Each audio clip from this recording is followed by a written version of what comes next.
문제의 본질은 국정운영 능력 보완 요청과 처갓집 비리 엄단 요구에 대한 불쾌감이 있었다고 해야 할 것인데, 그것은 비난할 수 없으니 공천 추천을 꼬투리 삼아 윤핵관을 앞세워 나를 구태 정치인으로 보는 것은 참으로 가증스럽다. 누구나 공천에 대한 의견 제시는 할 수 있는 것이고, 그것은 합리적인 절차에 따라 다루어지면 되는 것인데, 그걸 꼬투리 삼아 후보의 심기 경호에 나선다면 앞으로 남은 기간 선거를 어떻게 할 거냐. 내가 공천 2자리로 내 소신을 팔 사람이냐. 내가 추천한 그 사람들이 부적합한 사람들이냐. 당대표 공천위원을 하면서 전국 공천도 2번이나 해본 사람이다. 자신을 위해 사전 의논 없이 공천 추천을 해주었는데, 그걸 도리어 날 비난하는 수단으로 악용하는데 이용당할 사람도 한심하기는 마찬가지다. 불편한 진실은 회피한다고 덮여지는 것이 아니다. 국민과 당원들은 바보가 아니다. 모처럼 좋은 분위기에서 합의된 중앙선대위 선거 캠프 참여 합의가 일방적으로 파기된 점에 대해 심심한 유감을 표한다. 아무리 정치판이 막가는 판이 되었다 하지만 두 사람이 만나 당내 현안을 논의한 것을 공천 요구 구태로 까발리고 모략하면 앞으로 어떻게 국정을 논의를 할 수 있겠나. 대구 이진은 후보야 내 사람이라 할 수 있지만 최재형 원장이 어찌 내 사람이냐. 대선에 도움이 될 것이라고 화기애애한 분위기에서 한 공천 추천을 선대위 합류 조건으로 둔갑시키고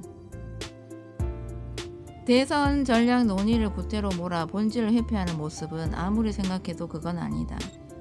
그 외 대선 전략 논의는 왜 공개하지 못하냐. 참 유감스러운 행태들이다. 더 이상 이 문제가 세간의 화제가 되지 않았으면 한다. 대선에도 당에도 도움이 되지 못한다. 선대위 합류 무산을 두고 나를 구태 정치인으로 몰아가고 있는 윤핵관들의 언론 대책은 2018년 6월 위장평화지선 때 문정권이 나를 모함할 때와 거의 비슷하게 흘러갑니다. 그때도 모든 언론들이 나를 퇴출 정치인으로 몰았지요. 그러나 숨겨진 진실은 반드시 드러납니다. 이준석 대표가 윤핵관 문제를 지속적으로 제기할 때 설마 그럴 리가 하곤 했는데 실제로 당해보니 참 음흉한 사람들입니다. 아무런 의견도 없었던 2시간 반 동안의 화기애애한 만찬이었다.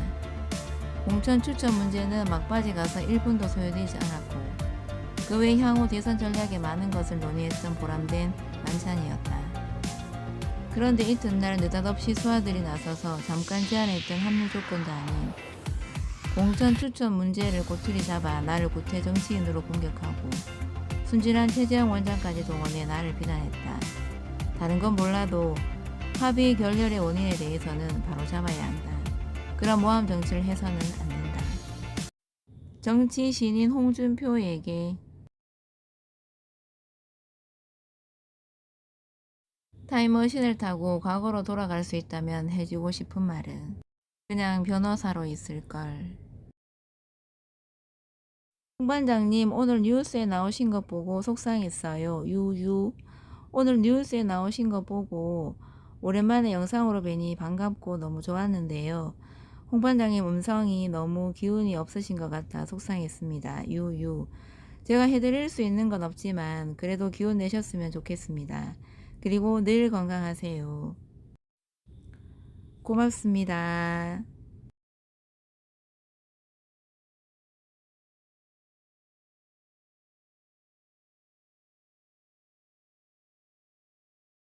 어서오세요. 아자아자아자 대선은 여성이 결정한다 여성 화이팅.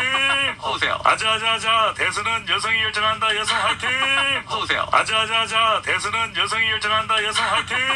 이틀 전 수요일에 발표된 한국 갤럽 조사부터 자 머니투데이 더 300이 갤럽에 의뢰해서 17일과 18일 이틀 동안 조사했고요. 자세한 내용은 중앙선거여론조사 심의위원회 홈페이지를 참조하시면 됩니다. 임 소장님, 네. 대선 후보 지지율 어떻게 됩니까? 네, 일단은 이게 지금 가상번호 이용한 유무선 전화 면접 조사예요. 윤석열 후보가 36.1, 이재명 후보 34.9, 안철수 후보 13.5, 신상정 후보 3.9, 부동층이 9.3으로 나왔는데요. 여기 지금 지난 조사하고 비교해 보면 네. 이재명 후보가 2.7% 포인트 하락, 어. 윤석열 후보는 6.9% 포인트가 상승을 했습니다. 그래서 지금 추세선으로 보면은 사실 근데 그 전주 조사가 그 윤석열 후보가 워낙 많이 빠졌었어요. 네, 네. 그래서 이제 좀 지금 복구가 지금 되고 있다. 복구되고 있다. 네, 그렇게 볼 수 있고 이재명 후보 같은 경우는 지금 안철수 후보가 지금 13%나 가져가거든요. 네. 그래서 거기서 일부 좀 이탈한 표가 있다. 그렇게 좀 볼 수가 윤석열 후보의 이 야권 표가 갈린다라는 얘기는 많이 했는데 네. 지금 여기서 보니까 이재명 후보도 안철수 후보에게 조금 뺏기고 있다. 그런 것 같아요. 왜냐면 이제 좀 30대 여성층이라든지 중도층 또 서울 이런 데서 좀 일부가 좀 뺏긴 것 그래요, 같아요. 그래요. 자, 안철수 후보는 양쪽에서 흡수하고 있다. 네. 이렇게 보여지네요. 자, 배 소장님 네. 어떻게 분석하십니까? 이게 일단 1, 2위가 의미 없는 건 오차 범위 내에 있는 거죠? 그렇습니다. 그쵸. 이제 오차 범위 내고 뭐 깻잎 반장 차이인데 깻잎 중요한 반장. 거는 이게 이제 면접원 조사입니다. 예. 면접원 조사인데 뭐 한국 갤럽 같은 경우에는 다른 면접원 조사의 추세하고 좀 차이가 있기는 했지만 1.5주 전까지만 하더라도 이재명 후보가 오차 범위 내, 오차 범위 내든 오차 범위 밖으로 뭐 바뀌든. 일부는 바뀌든 네. 앞서는 조사 지지난주였죠. 예. 지난주 말고 지지난주. 그쵸. 지난주에 윤석열 후보의 지지율이 반등세로 돌아섰다. 네. 이른바 이준석 매직과 멸콩 보수 결정 북한 미사일 효과다. 그 얘기 지난주에 이렇게 이제 해주셨죠. 명쾌하게 설명을 드렸는데 근데 이 조사가 17일, 18일 있었던 것은 16일 날 MBC에서 스트레이트 뉴스에서 김건희 씨 보도가 나갔잖아요. 네. 나갔는데 올랐어요. 지지율이 오히려. 윤석열 후보는 7%포인트 가까이 올라갔잖아요. 어허. 윤석열 후보. 그러니까 MBC 스테이트 뉴스에 한 방이 없었다는 거예요. 예. 오히려 이재명 후보의 지지율이 내려갔다는 거는 어. 안철수 후보가 가져간 것도 있지만 형수 욕설. 네. 이게 오히려 이재명 후보에게 타격이 된 거예요. 그러니까 여성표가 30대 여성이 왜 나갔을까? 40, 60대는 뭐 들었는지 어떤지 모르겠지만 30대는 이런 게 있다. 이것만 들어도 타격을 받을 수가 있는 것이거든요. 네. 그러니까 뭔가 지금 우리 여론 오락관에서도 계속해서 컨설팅과 조언을 해드리지만 이재명 후보 쪽이 이제 팽팽합니다. 여전히 팽팽해요. 네. 팽팽한데 박스권에 갇혀있는 이유가 무엇일까? 그것을 또 벗어날 수 있는 전략은 뭘까? 좀 깊은 고민이 필요할 것 예. 같아요. 자, 그럼 지금 빅데이터들을 보면 네. 뭐 SNS 여론 네. 그리고 여기 버즈량이라는 것도 있고 예. 그러니까 김건희 씨의 통화 녹취 공개보다는 오히려 이재명 이 후보의 욕설 논란이 더 화제가 됐다 이런 얘기도 있던데 맞습니까? 글쎄 아까 글쎄 그 얘기 하시는데 저는 구글 트렌드로 분석을 해봤는데 네네네. 그 욕설 영상이 아직은 그렇게 좀 의미 퍼지지 있는 않았다. 정도로 퍼지진 않았고요. 그리고 이게 욕설 영상이 유튜브 한번 쳐보시면 3년 전에도 똑같은 게 올라왔었어요. 이미. 네, 근데 다만 이번에는 이제 김혜경 여사 웃음소리로 포인트를 맞췄는데 네. 일단 뭐 들어보신 분들은 기분이 안 좋을 수도 있겠지만 근데 그것 때문에 지금 대선이라는 큰 그 국가의 미래를 준비하는 이 네네. 대선이라는 거에 표를 주고 안 주고 이건 약간 유권자들에 대한 모독이 아닐까 좀 그렇게 좀 봤어요. 네.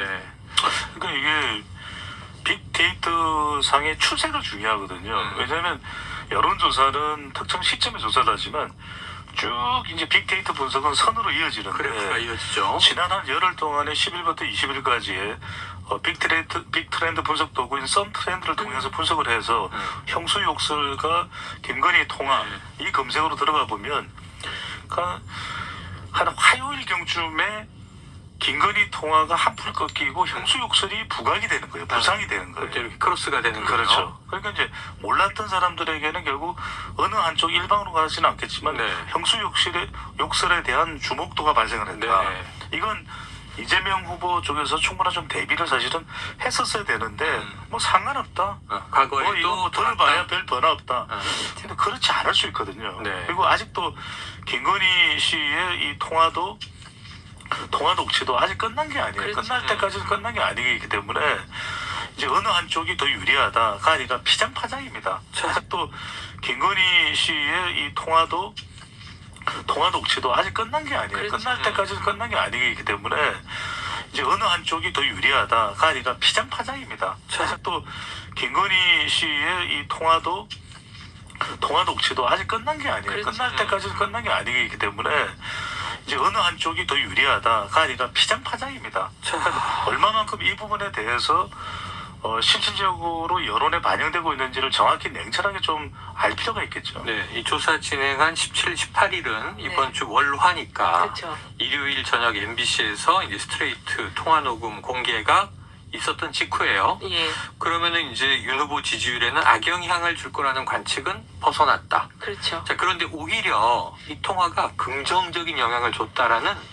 일부 반응도 아까 일부에서 잠깐 예, 소개드렸어요. 지금 같은 조사에서 보면은 네. 김건희 씨 통화 녹취록이 윤 후보 지지율이 어땠냐? 네. 별 영향 없다가 40.8이고요. 부정적 영향 줬다가 36.4, 긍정적 영향을 준다가 12.4인데 이 12.4가 왜 나왔냐면 사실 이제 그동안 그 김건희 씨에 대해서는 그 한 번 육성 인터뷰가 한 번 나왔고 그 외에는 굉장히 그 안 좋은 이미지로 더 씌워져 있었거든요. 네, 네.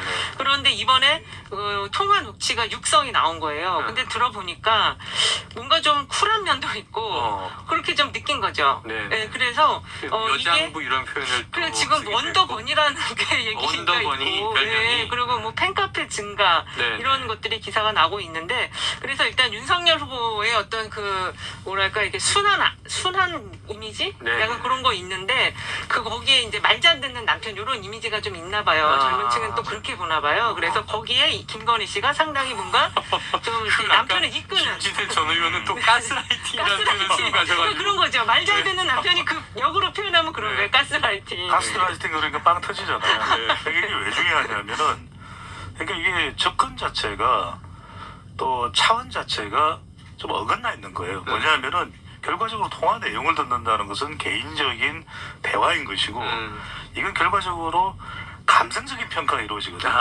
그러니까 뭐 원더우먼 같다. 지금 뭐 유력 대선 후보의 배우자 통화 녹취 내용 공개가지고 그런 평가를 할 건 아니거든요. 네. 더 중요한 것은 이성적인 검증이죠. 아니 그렇죠. 경력 허위상 그렇죠. 어디로 갔죠? 그렇죠. 그다음에 수상 상장 어디로 갔죠? 네. 이게 검증이 되는 게 맞는 거죠. 그건 그냥 흘러 넘어가고 지금- 있네요. 지금 서울 게임 페스티벌에서 대상을 받았는데 그 상장을 받나요 누가? 그러니까 지금 접근 자체가 잘못된 거예요. 그러니까 통화 내용을 이은영 소장과 게임이 아니고 만화 이은영 페스티벌. 소장과 배종찬 애니메이션, 맞아요. 배종찬 소장사의 대화를 뭐 우리 청취자분들이 10시간을 듣든 100시간을 듣든 무슨 감흥이 있겠습니까?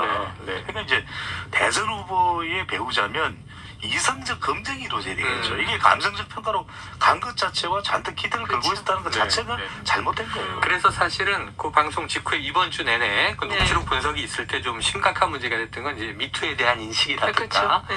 그런데 이제 그 이후로 이제 그 녹취뿐만 아니라 바로 다음날 세계일보의 보도를 통해서 이어져 나간 게 이제 무속 논란이란 맞습니다. 말이에요. 그리고 이번에 또 이 재판부 열린공감 TV에 대한 결정문을 보면 또 최서원 씨가 이렇게 인용이 돼요.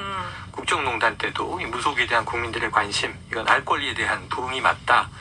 자, 이거 무속 논란은 좀 리스크가 되겠습니까? 이건 좀 될 것 같아요. 저도 이제 이게 아무래도 워낙 무속 논란이 커가지고. 국민적 관심도 예, 그래서 이제 여론조사에 보기로 질문 문화 이걸 한번 넣어봤거든요. 넣어봤어요. 중앙선관위원회에서 절대로 이거는 지금 영향이 미칠 수가 있으니까 네네네. 검토를 다시 하라고 하시더라고요. 다시 이게 네. 반려됐군요. 네, 그래서 어쨌든 지금 이게 논란은 확실히 많이 되고 있고 이게 또 여론에 부정적 영향을 줄지에 대해서도 선거를 또 관리하는 측면에서는 또 우려감이 있는 네, 것 같아요. 네. 근데 어쨌든 이게 지금 일단은 선대위에 이제 무속인이나 종교인들 있는 거는 좀 선대위는 항상 많은 분들이 오시니까 네. 가능한 얘기인데 요게 이제 김건희 씨가 그 건진법사와의 관계가 꽤 오래됐더라고요. 그리고 이제 딸의 이제 따님이 코바나 거기 콘텐츠 재직 얘기도 그렇죠. 나오고. 그래서 그게 이제 거기서 또 무슨 어떤 다른 인연 그리고 그 무슨 재단도 지금 네네네, 영향이 또 아까. 있잖아요. 그래서 그런 것들이 지금 상당히 좀 잠재불씨로는 남아 있다라고 볼 수 있을 것 같아요. 배 소장님도 무속 이 논란. 부분이 크다고 봐야 되겠죠. 왜냐하면 우리 국민들은 결과적으로 MZ 세대도 그렇고 또 여성도 그렇고 중도층이 지금 중요한 거잖아요. 네네. 그러니까 일반적으로 우리가 재미삼아 흥미삼아 이준석 대표가 이른바 전환 기법 대화, 네. 전환 기법 대화 이게 이준석 대표의 트레이드 마크인데 예. 아니 이게 뭐가 문제가 되냐? 오늘의 운세도 보지 않느냐? 네네네. 그리고 허경영 트럼프 사이에도 악수를 하고 건진법사처럼 하지 않았냐? 또 조상 묘도이전 안 했는데 이게 이제 이른바 그렇죠. 이준석 대표의 전환 기법 대화거든요. 네. 근데 이건 뭐 그냥 단순하게 우리가 객관적으로 이해를 해버리면 사실 일맥상통하지 않는 내용입니다. 그런데 이제 보통의 사람들은 이런 전환기법 대화를 들으면 맹해지면서 본질이 이제 흐려지죠. 파악이 안 되죠. 그쵸. 네네. 근데 핵심은 뭐냐면 일반인과 대통령과 대통령 후보는 전혀 딴 상황인 거죠. 대통령이 추술과 무속에 의해서 의사결정을 내린다. 큰일 날 일이에요. 그럼 북한이 미사일을 쐈는데 무속과 추술에 의해서 결정을 내리나요? 철저하게는 외교관계 이성적인 몇 가지 단계의 의사결정과 우리 작계에 의해서 수행이 돼야 되죠. 네. 그러니까 이게 중요한 거예요. 박근혜 전 대통령이 문제가 됐던 게 뭐 돈을 착취하고 뭐 이런 거 문제를 삼는 것이 아니라 네. 금전적인 농단이 아니라 왜 그런 의사결정을 최순실에게 물어봤냐 이거죠. 그러니까 이거는 제가 볼 때 특히 이제 여성 유권자 네. 왜 앞으로 5년 이제 대통령 임기가 이번 5월 10일부터 시작됩니다. 5년 동안 불안하다? 그러면은 맡기고 믿고 신뢰하고 투표를 할 수가 없는 것이거든요. 저는 통화 내용이 중요한 것이 아니라 이 배우자의 경력 또 수상 이력 네. 그리고 추술과 무속과의 관련 이걸 철저하게 검증해야죠. 알겠습니다. 자, 한 가지만 또 여쭤보고 다음 네. 주사로 도 넘어가 봐야 되는데요. 자, 이재명 후보 아까 서울 뭐 여성층 일부 이제 하락세의 원인이 네. 빠진 이제 지역 뭐 성별 계층이 있을 텐데 서울 하면은 대체로 좀 진보 성향이 강하고 그렇죠. 강남 네. 3구를 빼고는요. 그렇죠. 이 민주당 강세 지역인데 서울에서 이렇게 이탈이 나오는 이유는 뭐로 보세요? 일단은 지금 서울 지지율을 보면 윤석열 후보가 39.6, 이재명 후보가 25.2, 안철수 후보가 15.8, 심상정 후보가 5.6이 나와요. 네네. 그래서 심상정 후보도 생각보다 전체 지지율보다 높게 나오고 안철수 후보도 그렇거든요. 저는 이 구도의 변화가 좀 영향을 미치고 있다고 보고, 그리고 지금 저도 어저께 이제 그 잠깐 친구들하고 지인들하고 좀 저녁 식사를 하려고 네네. 갔었는데 9시 되니까 벌써 다 나가라고 그렇죠, 하더라고요. 그렇죠. 그래서 이 방역 관련한 그 기준, 시간의 기준이 너무 지금 고무줄처럼 왔다 갔다 하는데 이런 것도 지금 여당 후보다 보니까 좀 부정적 영향을 주고 있는 것 아닌가 생각하고 있습니다. 네. 저는 이게 계속 지적이 되어왔던 부분이거든요. 네. 무슨 얘기냐면은 2020년 우선적으로 말씀드리면은 서울의 지지층이 이탈한 것은 지금은 그래서 지난 보궐선거 때에 서울에서의 지형이 이어지고 있다. 지난해 4.7 재보선. 그러니까요. 그러니까 국민의힘에 힘을 실어주는데 국민의힘이 좋아서가 아니라니까요. 기대를 걸었던 민주당에 대한 실망입니다. 그 두 가지가 뭐냐면 하나는 부고 하나는 청이에요. 네. 구청입니다. 그 부는 뭐냐면 부동산이죠. 네. 그러니까 부동산에 대해서 계속해서 서울 지역에 똘똘한 한 채 사고 싶은 사람들이 전국적으로 얼마나 많습니까? 네. 그런데 그 부동산 문제를 해결해야 된다, 혁신해야 된다, 끊임없이 이야기를 했거든요. 그렇게 힘을 실어줬던 것이 30대가 빚걸, 연걸 투자를 했잖아요. 그런데 그 부분이 해소가 안 됐고, 그다음에 이렇게 청년 세대가 많은데 일자리도 이야기했고, 그래 2030 세대 우리가 2020년 총선할 때 경청하면서 앞으로 당신들의 그 희망과 기대를 살려갈게 그랬잖아요. 그런데 그걸 안 들었잖아요. 그 바로 그것 때문에 민주당에 대한 민심이 떠나버린 거거든요. 그러니까 그런 말씀드리지만 지금 서울 지역의 지지층이 떠난 것은 국민의힘이 너무 좋아서가 아니라 민주당에 대한 실망입니다. 네. 그렇다면 이 시점에서 이제 이재명 후보가 나서야 될 일은 약간 서울의 민심은 경기지사에 대한 경계심도 있습니다. 있을 수가 있어요. 네. 그건 제가 다른 내릴 수는 없는 거예요. 그렇다면 적어도 이재명 후보의 혁신은 뭐냐? 혁신으로는 가야 되는 거죠. 그래야 2017년 이 광화문에서 이재명 후보가 이 국정농단 사태에서 올라왔을 때 한 기자가 이런 질문을 합니다. 아니, 성남시장이 서울시에 왜 와요? 그랬더니 이재명 후보가 그 순간 전국적으로 유명해집니다. 이보다 나빠질 수 있습니까? 나라가 망하고 있습니다. 이랬거든요. 그 모습에 많은 국민들이 지지층들이 팬이 만들어진 거예요. 그 이야기는 뭐냐면 이재명은 혁신이에요. 혁신의 길을 가야 되는 거죠. 아니 근데 신년 조사에서는 20대나 서울이 또 엇비슷하게 붙어가지고 좀 상황이 좀 개선됐다. 특히 이제 부동산 시장도 그 집값 하락되는 것들이 많이 나오고 있고 그래서 좀 개선이 되고 있었다고 봤는데 지금 한 일주일 열흘 사이에 지금 서울이 이렇게 갑자기 나빠진 거는 저는 이제 방역으로 좀 더 접근하고 방역. 구도 3자 구도로의 전환을 통해서 안철수 후보가 지금 15.8이나 나오거든요. 네. 서울에서. 그래서 그 대목이 있는 것이다라고 지금 보고 있는 거죠. 또 하나는 뭐냐면 가뜩이나 이게 지금 이번 대선은 소확행 정책이기는 하지만 큰 이슈 영향 받는 게 바로 안보 이슈거든요. 안보. 네. 북한이 미사일을 계속 쏘아대니까 야. 어느 지역이 가장 불안하겠습니까? 어제 딱 이제 전원책 변호사 오셔서 네. 안보 이슈를 바로 강조하고 서울이거든요. 그러니까 이제 지금 코로나도 그렇고 이 안보 이슈도 그렇고 이재명 후보가 견인하는 게 맞아요. 그러니까 윤석열 후보가 지지율이 올라가고 반등세로 바뀐 가장 큰 이유 중에 하나는 물론 이제 20대 30대에서 이준석 매직이 있었지만 북한이 미사일을 쏘지 않았다면 보수층이 결집을 했을까요? 그러니까 이 상황에서 안 후보의 지지율은 주춤하는데 윤 후보의 보수 결집, 중도 보수까지 결집을 하거든요. 그렇다면 이재명 후보도 안보에 대해서만큼은 이재명 브랜드 안보 대북 관계 이슈를 좀 빨리 발표를 할 필요가 있겠죠. 빨리 발표를 할 필요가 있다. 안보. 네. 자, 아직도 그럼 또 이제 올해 시작된 4발 날아간 북한 미사일은 네. 북풍의 영향이 있는 것인가 이런 고민도 되는데, 자, 시간이 얼마 없어서 두 번째 조사도 바로 들여다보겠습니다. 어제 발표된 한국 리서치이고요. KBS가 한국 리서치에 의뢰해서 지난 17일에서 19일 3일간 조사를 했고요.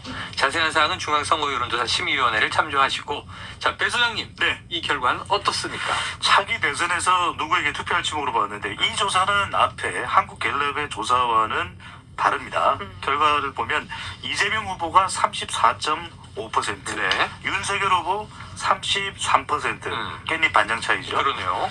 오차 범위 내에서 이재명 후보가 앞서는 결과고요. 안철수 후보가 12.9%, 심상정 후보가 3%로 나타났습니다. 아, 근데 그러네요 하고 보니까 깻잎 반장의 두께를 제가 몰라요. 네. 그냥 말씀하시는 그 앞에서 1.5% 포인트 정도는 그렇습니다. 깻잎 반장. 두 개가 1.12, 저 앞에서는 1.2% 포인트 그러니까 격차였는데 오차범위 낸데 네, 순위가 순위만 바뀌어 다르고 있어요. 이번엔 딱 그 반대고. 그렇습니다. 네. 네. 자, 이게 어떻게 해석해야 됩니까? 그러니까 두 후보가 상당히 붙어 있다. 박빙이다. 붙어 있다. 초접전이다. 일단 이제 초접전이죠. 이 네. 혼전 양상이고 오죽했으면 여론조사 전문가들도 지금 여론을 모르겠다. 네. 두통이 온다. 이런 얘기를 할 정도로 이런 예가 없어요. 제가 30년 동안 대선을 분석해왔지만 네. 이렇게 혼전 엎치락 뒤치락 엎치락 하는 경우가 없었는데 제가 30년 동안 대선을 분석해왔지만 네. 이렇게 혼전 엎치락 뒤치락 엎치락 하는 경우가 없었는데 지금의 경우에는 그래서 좀 냉철하게 이재명 후보 지지율은 거의 안 변해요. 그렇죠. 그런데 안철수 후보의 지지율이 어떻게 나오느냐, 또 보수가 약간 살짝 무응답 쪽으로 가 있느냐. 그러니까 어떤 조사에 따라서 이 보수 성향이 있는 응답자지만 뭐 윤석열 후보와 관련된 여러 가지 리스크나 스캔들 때문에 뭐 호기당당하게 윤석열 후보 지지에 못하는 사람도 일부 있어요. 그러니까 그런 걸 생각한다면은 보수의 정권 교체 여론은 없다. 근데 아직까지 그것을 윤석열 후보가 다 반영하지는 못하지만 그렇죠. 그래도 이 반등세인 것만은 분명하고 그래서 상당히 붙어 있다. 어떤 조사는 오차 범위 엎치락 뒤치락인데 이재명 후보는 특별하게 이 지지율의 어떤 반등 현상이 아직까지는 조짐이 보이지 않는다. 안철수 후보는 조금 주춤하다 이렇게 봐야 돼요. 이게 자, 지금 편차가요. 네. 윤석열 후보가 편차 너무 커요. 지난 지금 배 소장님 소개하신 자료도 지난 조사에서는 윤석열 후보가 26%였거든요. 20% 중반까지 갔다가 또 갑자기 지금 선거 한 40일 네. 안팎으로 남았는데 7%가 지금 등락을 하고 있기 때문에 이 부분에 대해서 이재명 후보도 얘기를 했어요. 윤석열 후보가 이 지지층 자체가 견고하지 않기 때문에 윤석열 후보가 이 지지층 자체가 견고하지 않기 때문에 윤석열 후보가 이 지지층 자체가 견고하지 않기 때문에 더군다나 안철수 후보까지 나타나서 이게 지금 이쪽에 지지가 요동을 치고 있다. 그래서 지금 저희도 예측이 참 진짜 이번에 어렵다고 보는 거죠. 자, 그럼 여기도 해석이 뭐 각각 다릅니다. 정성호 의원이 엊그제 오셔서는 네. 박스권 아니다. 네. 모르고 있다. 이렇게 얘기를 했고요. 그렇죠. 또 어제 이제 전원책 변호사 오셔서 박스권인데 그 이유가 있다. 네. 오를만 하면 대장동 속보가 발목 잡고 오를만 하면 또 새로운 대장동 속보가 발목 잡아서 그 결국은 대장동 못 털어내면 끝까지 이럴 거다라는 또 얘기를 하셨어요. 자, 두 분 의견 간단하게 여쭤볼게요. 박스권이다 아니다. 배 소장님. 이재명 후보의 지지율. 박스권으로 봐야겠죠. 박스권으로 네. 봐야 한다. 별 변동 없이 일관적이다. 왜냐하면은 이번 주에 발표된 조사 결과를 보면 하락한 것도 있어요. 네. 자, 이게 좀 소장님. 박스권이라는 표현이 이게 다자구도다 보니까 네. 참 박스권이라는 표현 쓰기가 좀 그런데 어쨌든 지금 40%를 못 뚫고 있는 거는 맞거든요. 그래서 뭐 정성호 의원님은 요거 물이 끓고 있다 뭐 이렇게 네, 얘기하신 네, 것 같은데 어쨌든 이 40%를 못 넘고 있다라는 건 맞는 것 같아요. 아직은 예. 돌파하느냐는 지켜봐야 될 거고요. 그렇죠. 그럼 근데 당선 가능성은 좀 다른 거. 당선 네. 가능성 질문은 또 다르게 나오죠. 네. 자, 그런데 여기서 이제 한 가지 지금 변수 중에 하나 단일화죠. 야권 단일화. 지금 이게 보면 묘해요. 안철수 네. 후보는 상당히 올라서 두 자리를 굳혔어요. 네. 수도권에서는 또 높이 나왔다고 네. 하고. 그런데 지금 보면은 양강 구도는 안 깨지고 있어요. 그렇죠. 그러면 지금 윤석열 후보 일죠? 네. 국민의힘 입장에서 네. 단일화 필요합니까?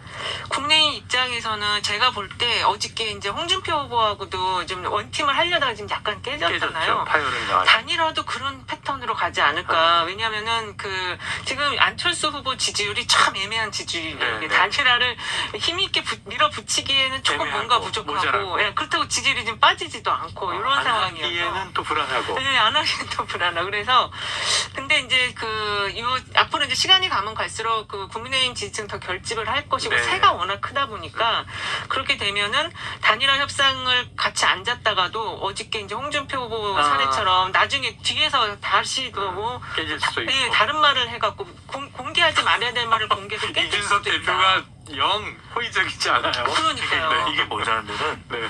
당위성의 법칙과 현실성의 법칙이 있어요. 네네. 정치 현상에는 당위성의 법칙은 마땅히 되면은 훨씬 효과적이겠죠. 네네. 그러니까 단일화가 되면 누구나 다 아는데. 나오는 여론조사 결과를 보면은 정권 교체 파괴력이 더 커지죠. 그렇겠죠. 그럼 해야 되겠죠, 마땅히. 그런데 현실성의 법칙이 뭐냐? 이준석 대표가 싫어도 너무 싫죠. 싫어도 너무 싫은 것이기 때문에 이건 그냥 싫은 게 아니라 너무 싫은 왜 거예요. 그렇게 싫은 거예요? 왜? 너무 싫은 거예요. 사감은 아닐 거 아니에요. 그러니까 이렇게 거대 된다- 정당 이렇게 야당의 된다면 대표인데. 윤석열 후보가 단일화를 고집한다면 이준석 대표가 정말 끝장 파장이 날 수도 그럴 있어요. 수도 있어요. 그래서 이게 어렵겠죠. 자, 그럼 이제 시간이 다 됐습니다. 벌써요. 예, 벌써 다 예언 오락관으로 넘어가야 되겠습니다. 자, 지금 뭐 리스크들은 다 있다고 하는 거예요. 네. 각자 후보 양쪽 리스크, 통화, 녹취, 그리고 또 이제 변수로 단일화, 야권 단일화. 그 다음에 하나 남아있는 게 이제 약 열흘 후에 있을 토론. 네. 자, 그러면 이제 박근혜 전 대통령 예언을 여쭤볼게요. 그렇죠. 2월 초 퇴원을 앞두고 있습니다. 어떤 메시지를 낼지 관심이 쏠리고 지금 조원진 우리공화당 대표가 상당히 또 각을 세우고 있는데 네. 자, 박 전 대통령의 등판 표심에 어떤 영향을 미칠까요가 오늘의 예언입니다. 배 소장님. 아, 진짜 네. 어렵다. 대전은요. 네네네. 박근혜 전 대통령 그 전에는 또 휴전선은요. 2006년 지방선거였죠. 커터칼 테러였대. 대전은요 이랬는데 이번에는 모르겠어요. 아, 모르겠어요. 그러실 거예요? 아무 말 안 해요. 아무 말 안 할 것 같아요. 아, 메시지를 안 낸다? 네. 그럼 메시지를 안 내면 누구한테 유리해요?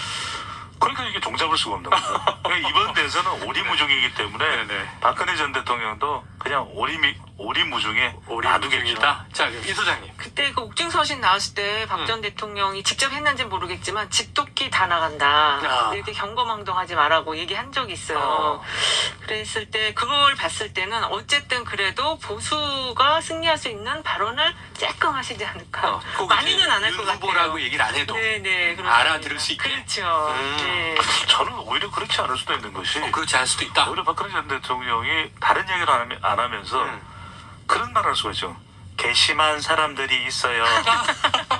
그렇죠. 아니, 방심하시는 거지. 책에는 이름이 막 나오잖아요. 괘씸한 사람들이 있어요. 네, 그 윤핵관으로 제모 씨. 장모 의원, 네, 되게 가스라이팅이에요. 네, 되게 가스라이팅이에요. 네, 되게 가스라이팅이에요. 네.